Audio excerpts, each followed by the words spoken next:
On vous souhaite la bienvenue à ériclatour.com. Élection fédérale, Saint-Jean est resté pareil. Jean Rioux subit une deuxième défaite consécutive. On le reçoit dans quelques instants, possiblement son dernier tour de piste en politique. Mais d'abord, la députée réélue de Saint-Jean, Christine Normandin.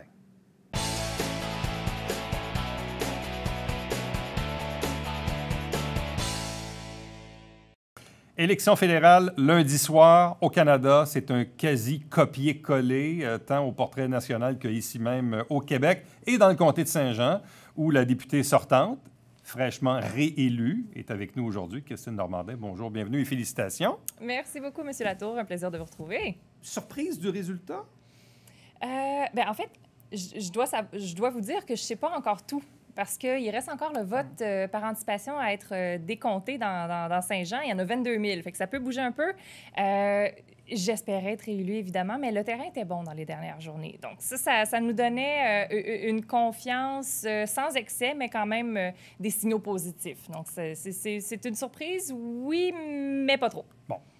On arrondit. Je comprends qu'il reste encore les votes postaux à arriver puis à être décomptés, mais au final, vous terminez avec environ 44 du vote. M. Rioux, des libéraux, 27 le Parti conservateur, 12 et le NPD, 9 Bon, il y a peut-être quelques votes qui vont s'ajouter avec le vote postal, mais ça vous donne une majorité assez confortable de 5-6 000 à peu près, au moins.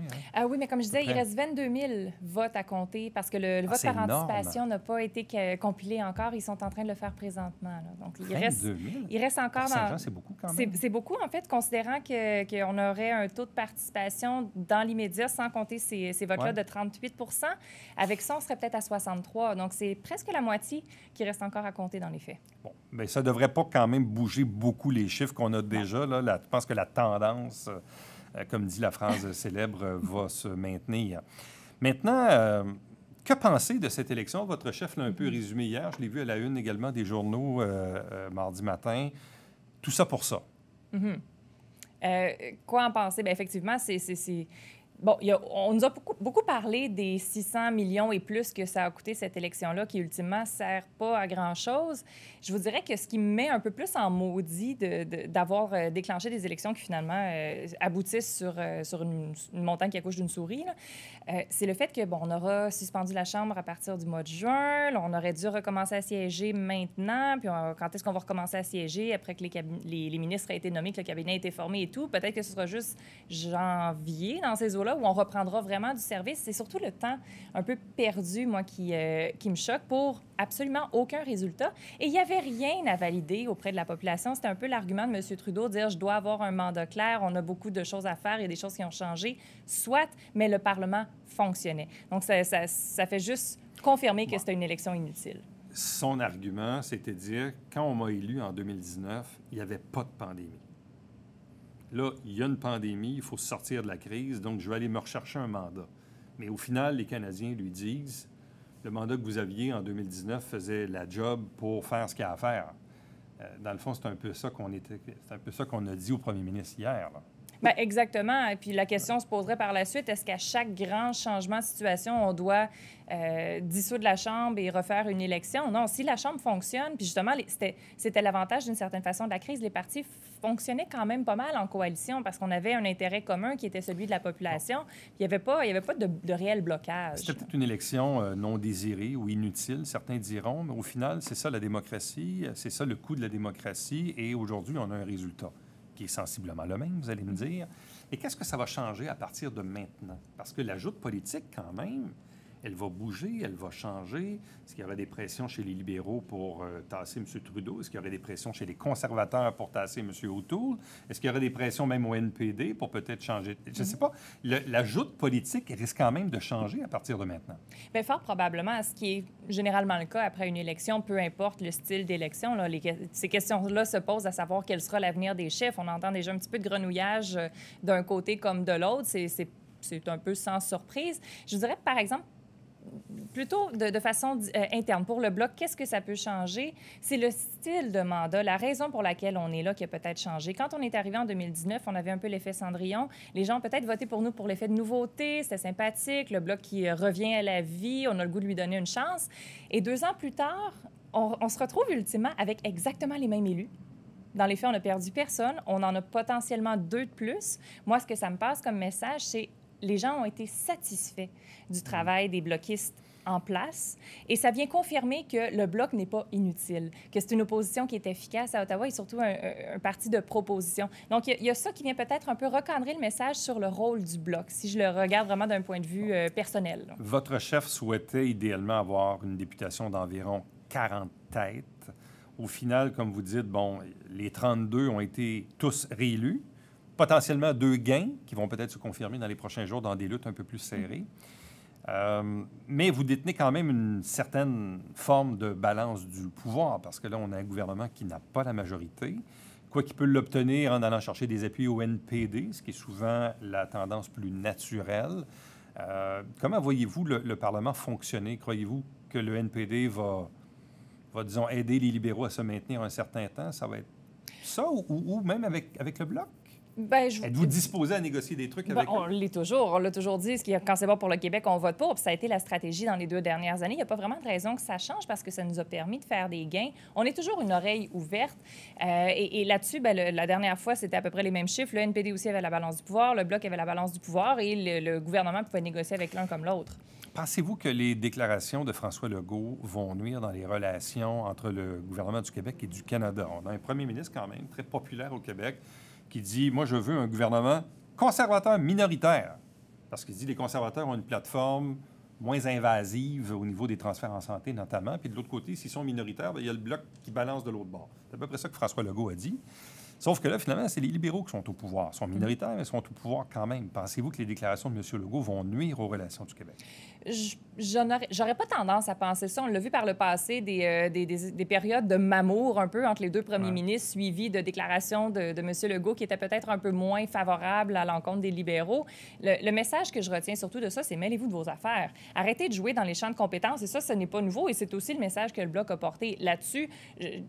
Le fait que le premier ministre rappelle que le Québec a son rôle à jouer et son mot à dire sur les dossiers qui lui appartiennent, est-ce que c'est vraiment nouveau? Est-ce que ça peut nuire aux relations? Peut-être pas tant que ça, autant que ça va colorer ce qu'on va demander et justifier encore plus l'intervention du Bloc au besoin. Bon, votre adversaire ici dans Saint-Jean, Jean Rioux, qui est l'ex-député, qui là, évidemment, a été défait 2 fois d'affilée, 2 fois consécutives, il est revenu, entre autres, parce qu'un projet lui tenait à cœur, c'était ce projet de Collège de la paix au Collège militaire royal de Saint-Jean. Est-ce que c'est un projet avec lequel le Bloc québécois est confortable? Est-ce que vous-même, vous souhaitez la venue de ce projet-là?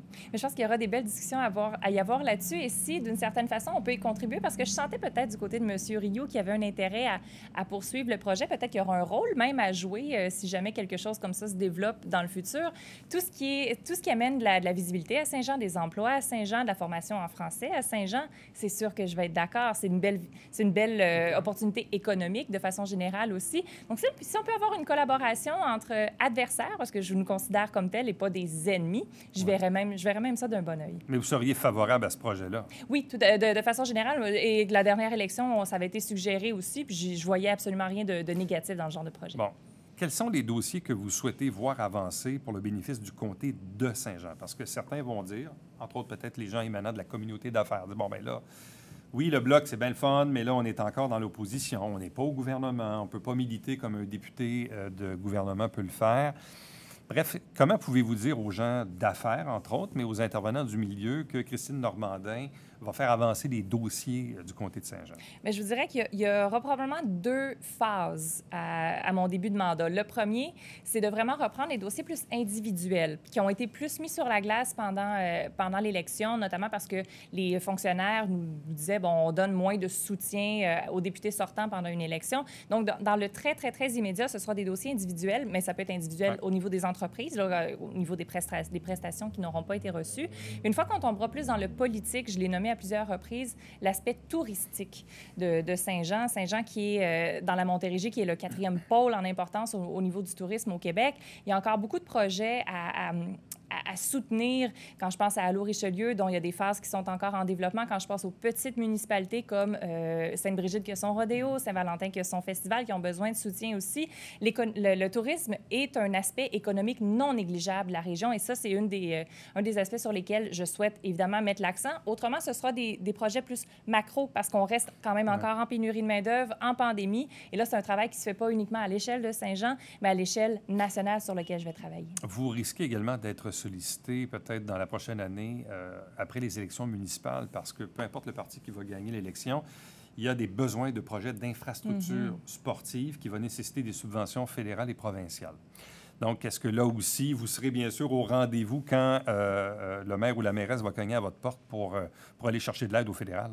Bien, absolument. Puis c'est quelque chose déjà que je faisais. Quand on m'a approché dans la dernière année pour des projets, j'hésitais pas à contacter les bureaux des différents ministres dont ça relevait. Justement, ce qui a fait que j'ai eu une rencontre cet été, notamment avec la ministre de la Condition féminine, qui elle-même parlait au ministre des Transports sur des dossiers qui relevaient de l'aéroport. C'est pas quelque chose qui va changer. C'est pas parce qu'on est dans l'opposition qu'on n'a pas accès à ces gens-là ou aux fonctionnaires qui travaillent avec eux. Bon, et là, vous avez mis le doigt dessus. L'aéroport, ça aussi, c'est un enjeu dont on va parler dans la campagne municipale, mais évidemment, pour vous, l'aéroport, c'est important, ça fait partie de l'équation pour le développement économique de la ville? Bien, je vois l'aéroport comme un espèce de bijou qui est une opportunité pour Saint-Jean.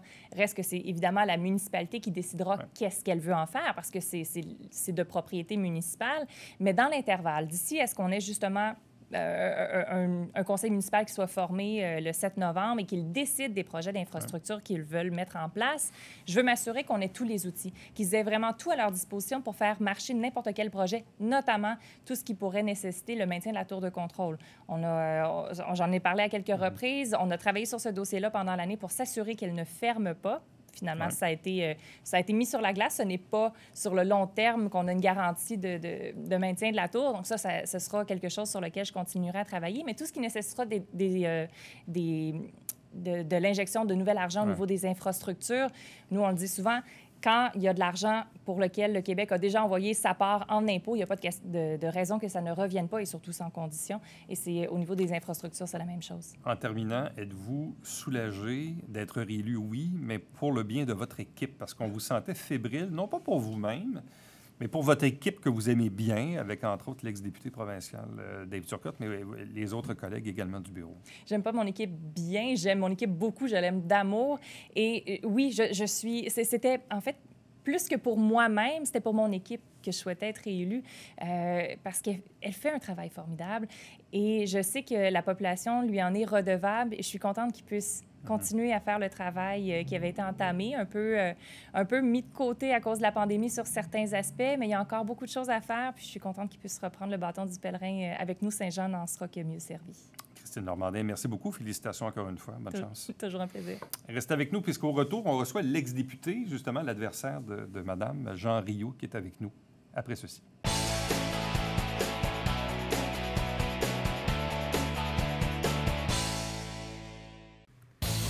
Salut, ici Alexandre Baudouin. Et François Trépanier. François, cette semaine à Sport Express, quelqu'un qui est en train de faire son bout de chemin à la boxe. Absolument, boxeur professionnel pour le groupe Yvon Michel, Alexis Barrière est avec nous. Manquez pas ça.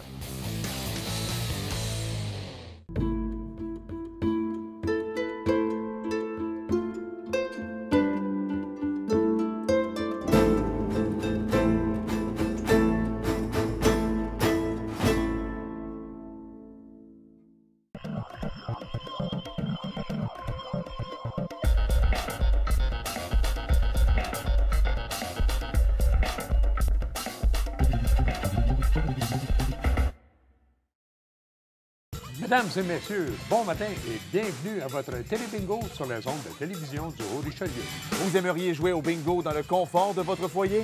C'est possible. Tous les dimanches matins, 9h30, à la télévision du Haut-Richelieu, maintenant en haute définition au 609. Pour vous procurer les livrets du télébingo, c'est facile. Consultez la liste de nos 30 dépositaires au www.tvhr9.com.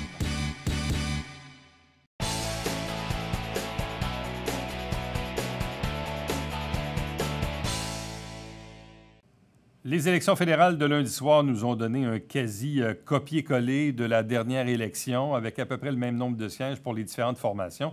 Donc, le comté de Saint-Jean, lui, n'a pas du tout bougé. On avait les mêmes joueurs. Donc, la même candidate du Bloc qui est réélue comme députée et le même candidat libéral qui, malheureusement, a été défait. Il est devant nous. Jean Rioux, bonjour et bienvenue. Bonjour. La défaite vous va pas mal? Non, bien qu'en fait, vous Ouais. savez un peu l'histoire. Ouais. J'avais signifié au parti, principalement à Pablo Rodriguez, qu'au printemps, que je ne me présentais pas aux élections. Ouais. Mais puis est arrivé un téléphone d'un certain M. Trudeau qui m'a demandé de servir la population. Puis je me suis dit, bien, je vais mettre mon petit bonheur de côté, puis si je peux donner une chance réelle aux citoyens de Saint-Jean d'être au pouvoir, bien, je vais leur donner cette chance-là. Je pense qu'ils m'ont élu à maintes reprises, donc je pense que c'était un retour des choses, mais les citoyens n'avaient pas les mêmes ambitions que moi. Qu'est-ce que vous décodez de ces résultats-là qui sont en gros un copier-coller de la dernière élection? Ben, en gros, c'est que les gens ont renouvelé, les opinions n'ont pas tellement changé entre 2 ans. Sauf que le gouvernement minoritaire qu'on a eu a été le plus long de l'histoire du pays. Puis on voyait depuis janvier que ça allait plus ou moins bien. C'était très long à faire passer les projets de loi. Le gouvernement arrivait en bout de ligne, mais Le c'était Parlement long. marchait quand même. Oui, mais c'était long à gérer. Tu sais, on est pendant une pandémie, donc on veut agir rapidement. Et aussi, tu es obligé de faire des concessions. C'est que finalement, c'est plus tes décisions, c'est qu'il faut que tu gouvernes en fonction des concessions. Puis ça va être le même cas. Mais sauf que là, on n'est pas plus avancé parce que c'est le même topo. Exactement. Les citoyens, je pense qu'ils n'ont pas compris l'importance d'avoir un gouvernement majoritaire dans une situation qui est difficile à vivre, la pandémie. Donc, on se retrouve, comme vous dites, autant dans le comté qu'au niveau national. Mais pour M. Trudeau, c'est pas un peu un pari manqué? C'est-à-dire que là, on vient de dépenser 600 millions pour une élection qui, au final, n'a pas donné grand-chose. Bon, sauf que ça valide, le gouvernement, c'est quand même un gouvernement libéral, ça valide les actions qui ont été faites et d'aller dans cette continuité-là. Donc, qui est clair qu'il y a un moyen de sortir de cette pandémie-là, puis c'est par la vaccination, puis les mesures qu'on veut au niveau des avions, bateaux, trains, ainsi de suite, que tout le monde doit être vacciné, ainsi de suite. Les gens sont d'accord. La relance verte, donc les gens sont d'accord avec ça. Donc, ça valide finalement les actions du gouvernement actuel. Parce qu'il ne faut pas oublier une chose. Avant, aux dernières élections, il n'y avait pas de pandémie. Il y a une situation qui est complètement différente. Donc, pour vous, ça vient valider, dans le fond, la légitimité du gouvernement d'opérer dans la situation actuelle, comme parler de vaccination, entre autres, là, qui était un des sujets chauds, disons, de la campagne. Donc, pour vous, ça vient valider un peu ce que le gouvernement faisait. Exactement. Donc, ça valide et qu'ils peuvent continuer dans ce sens-là. La population leur a donné un mandat, donc ils sont d'accord avec ce qui se passe présentement. Réglementation au niveau des armes, on a le plan au niveau de l'environnement là, qui est le plus ambitieux. Croyez-vous, parce que vous n'êtes pas un dernier venu en politique, là, à chaque élection amène un repositionnement de tout le monde?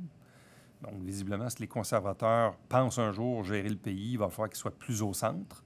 Est-ce que M. O'Toole va y arriver? M. Singh, ça fait 2 élections, mais pas beaucoup de sièges. M. Trudeau, là, 3e gouvernement, mais 2 minoritaires. Ça va être quoi l'avenir politique de ces chefs-là sur la scène fédérale à Ottawa? Il va se passer quoi dans les prochains 2 ans? Bien, je pense que les gens vont voir les actions. Je pense que le problème structurel, c'est l'environnement. Et je pense qu'on va voir des résultats très tangibles dans les 4 prochaines années. Et ça, je pense que ça va être nettement un avantage pour le Parti libéral qui s'en fait le grand défenseur. Puis on a vu hier l'effondrement du Parti vert. Donc, je pense que les gens progressistes au niveau de l'environnement vont se rallier naturellement avec le Parti libéral. Donc, je pense qu'on est là. Puis, tous ces résultats-là au niveau des armes. Mais je pense que les valeurs du Parti libéral sont les valeurs de l'ensemble de la population progressive au Canada. Puis, en souhaitant qu'au Québec, Laurier a dit autour de 1900 que les Québécois étaient des gens qui ne votaient pas avec conviction, mais qui votaient avec émotion. Et là, je pense l'histoire se continue ici au Québec. Parce que je pense que le programme ambitieux que j'avais présenté juste pour Saint-Jean, là, le fameux Centre canadien de la paix, que j'ai réussi à faire remettre dans la plateforme 175 millions, qui a été appuyé par le lieutenant du Québec, Pablo Rodriguez, par Mélanie Joly. C'était de quoi de structurant dans la région? On parlait de 350 étudiants, d'une centaine d'employés. Donc, c'était quelque chose d'important. Le développement de l'aéroport, une infrastructure de 80 millions, et ça relève du fédéral. La même chose au niveau de InnoSécure, qui est dans la sécurité publique et privée. Ça touche énormément le fédéral et il y a énormément de programmes en innovation. Moi, c'était le programme ambitieux que j'avais pour Saint-Jean. Les gens en ont choisi différemment et c'est la démocratie qui a parlé. Si on vous demandait de jouer un rôle d'ambassadeur dans le cas de ces enjeux-là que vous avez nommés, bon, parler de l'aéroport, d'InnoSécure, mais surtout du projet du Collège de la paix au collège, est-ce que vous seriez prêt à vous investir là-dedans? Je vous pose la question parce qu'on a reçu tantôt Christine Normandin, la députée, qui aussi, elle, est favorable à ce projet-là. Et elle-même, c'est pas moi, c'est elle-même qui dit dans l'entrevue, elle dit, écoutez, si M. Rioux est prêt à jouer un rôle, elle dit, mais oui, on est des adversaires, mais elle dit pour le bien du comté. Parce que je sais que ça vous tient à cœur, ce dossier-là. C'est quelque chose, ça, que ça vous tient vraiment à cœur. Je comprends qu'aujourd'hui, vous n'êtes pas élu député parce que la démocratie s'est exprimée, mais souhaitez-vous rentrer dans votre tanière ou vous désirez encore jouer un rôle sur la scène publique? Non, puis j'ai continué dans les 2 années j'ai continué à travailler ce dossier-là. On a présenté 2 versions même différentes. La dernière, qui allait avec la réforme de la loi sur le bilinguisme, donc d'avoir une preuve concrète du développement du bilinguisme et du fait français. Et j'ai travaillé, avant d'être candidat, là, pour s'assurer, j'ai travaillé avec Mona Fortier, qui s'occupait de la plateforme électorale, pour s'assurer qu'on leur retrouvait de nouveau ce programme-là. Donc, je ne vois pas pourquoi je ne continuerais pas. Et je pense que c'est quelque chose de structurant et d'important pour la région. OK. Donc, si quelqu'un vous tape sur l'épaule et dit, Jean, viens-tu me donner un coup de main là-dessus?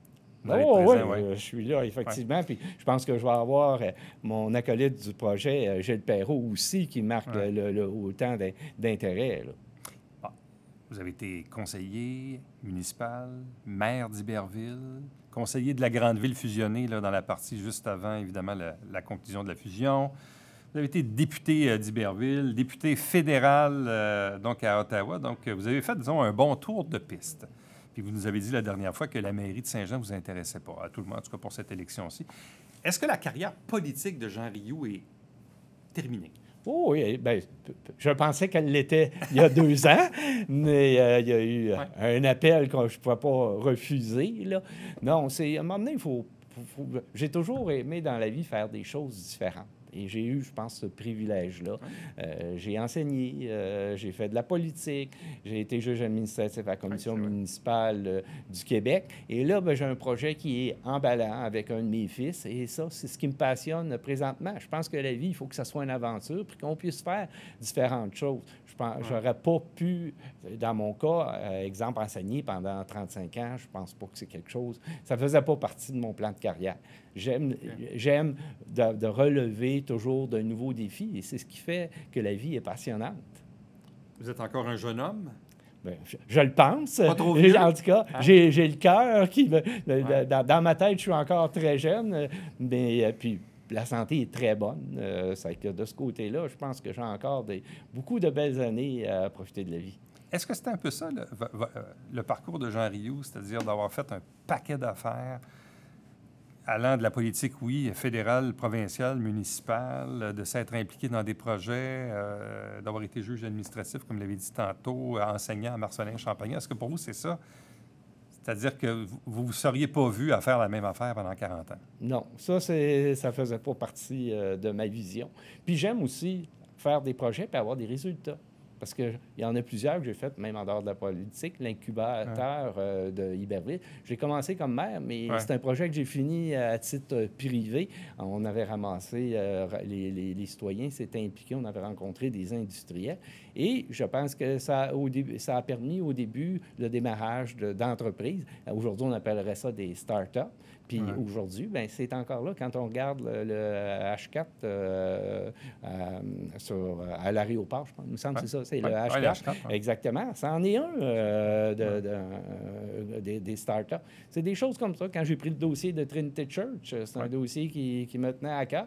Donc, et le prolongement de la 35? Et le prolongement de la 35. Ça, il faut surtout de l'avoir commencé au provincial, puis de l'avoir fini au fédéral. Bien, ça, je pense que ça montait qu'il y avait une suite dans les idées, mais je n'ai pas fait ça seul. C'était avec le milieu, puis c'était une priorité du milieu. Sauf que j'étais le porteur du dossier et j'ai mis tous les efforts possibles pour qu'on réalise ce projet-là structurant. On est souvent critique, à tort ou à raison, de la politique en général, puis des politiciens. Puis, il y a toujours un peu de cynisme et tout ça. Vous avez quand même fait le parcours fédéral, provincial, municipal.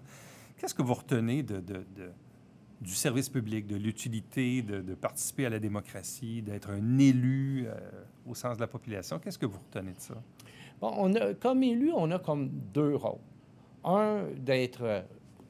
on est toujours au service des citoyens, mais on a à gérer des cas que j'appellerais plus quotidiens, que ce soit au niveau municipal, égout, aqueduc, au niveau provincial, c'était davantage les problèmes de santé, éducation, et au fédéral, bien, qu'on pense à l'assurance chômage, que les gens venaient, l'immigration, et ainsi de suite.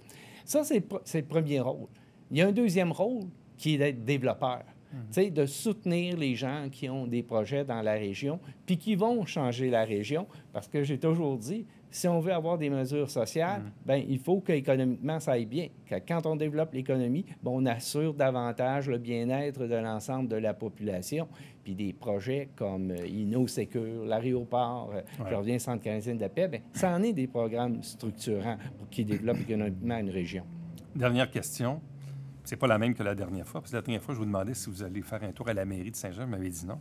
Même si je suis battu. Donc, visiblement, vous avez tenu votre promesse. Ben oui, mais ça, c'est une chose qui était très claire. Allez-vous vous mêler de la campagne électorale municipale? Allez-vous regarder ça de loin? Allez-vous participer, prendre position? Je ne sais pas. Non, j'ai regardé, je m'étais retiré de la politique. Il y a eu un intermède, puis un intermède que j'appelle passionnant, parce que j'adore faire des élections. Ça, je peux. C'est le moment que j'aime en politique, une campagne. C'est un privilège que j'ai eu de pouvoir faire une autre campagne, puis de véhiculer les valeurs que je crois.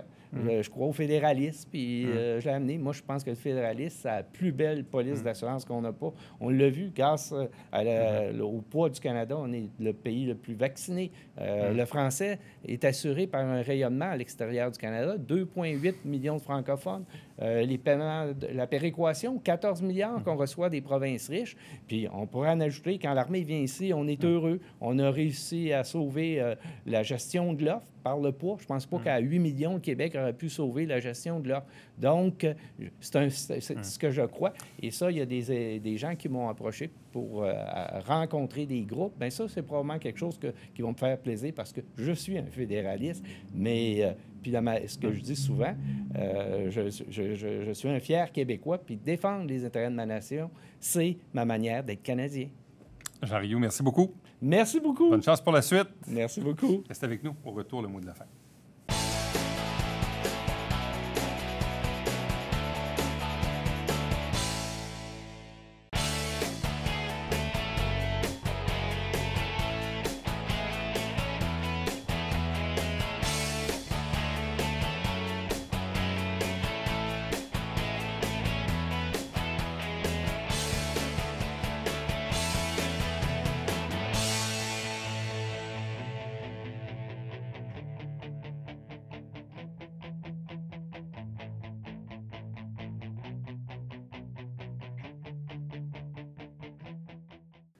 À la fin du mois, ce sont les journées de la culture un peu partout au Québec et notamment ici dans la région de Saint-Jean et du Haut-Richelieu. Pour avoir tous les détails sur les événements possibles, puis là, même s'il y a la pandémie, il y a quand même beaucoup plus d'activités que l'année passée, allez sur le site web, très simplement, maculture.ca. Entre-temps, commentaires ou questions, suggestions, en un mot, par courriel, Éric Latour à commercial tvhr9.com. À demain.